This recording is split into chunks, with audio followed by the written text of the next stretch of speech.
Dry fruit कितनी amount में खा सकते हैं? एक दिन में हम 30 ग्राम्स ऑफ ड्राई फ्रूट्स और नट्स मिक्स करके खा सकते हैं। इससे ज्यादा खाएंगे तो वेट गेन होगा। ड्राई फ्रूट खाने का बेस्ट टाइम क्या है? ड्राई फ्रूट खाने का बेस्ट टाइम मॉर्निंग का वक्त है। ड्राई फ्रूट का बेस्ट कॉम्बिनेशन 2 से 3 भिगोए हुए बादाम, 1 से 2 अखरोट, 3 से 4 किशमिश, 1 खजूर, 1 से 2 काजू, 1 से 2 पिस्ता, कभी कभी 1 पीस अंजीर या फिर 1 पीस खुबानी भी ऐड कर सकते हैं। अगर आप शाम में ड्राई फ्रूट्स खाना चाहते हैं तो सुबह उठ के 4 से 5 अदद बादाम रात भर पानी में भिगोए हुए खा सकते हैं और शाम 4 से 5 बजे ये ड्राई फ्रूट्स का मिक्सचर खा सकते हैं। ड्राई फ्रूट्स में अलग अलग न्यूट्रिएंट और अलग अलग बेनिफिट्स होते हैं। कुछ ड्राई फ्रूट्स को भिगो के खाना चाहिए, कुछ को आप वैसे भी खा सकते हैं।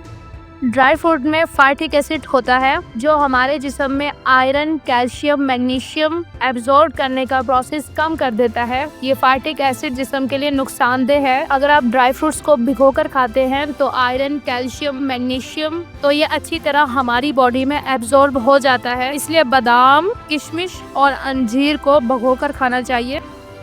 वीडियो देखने का बहुत बहुत शुक्रिया। अगर आपको ये वीडियो अच्छी लगी हो तो लाइक करके और कमेंट करके ज़रूर बताइएगा, और अगर इससे रिलेट आपको और भी इन्फॉर्मेशन है तो मुझसे प्लीज़ शेयर कीजिएगा और सब्सक्राइब करना ना भूलिएगा। आपके प्यार का बहुत बहुत शुक्रिया।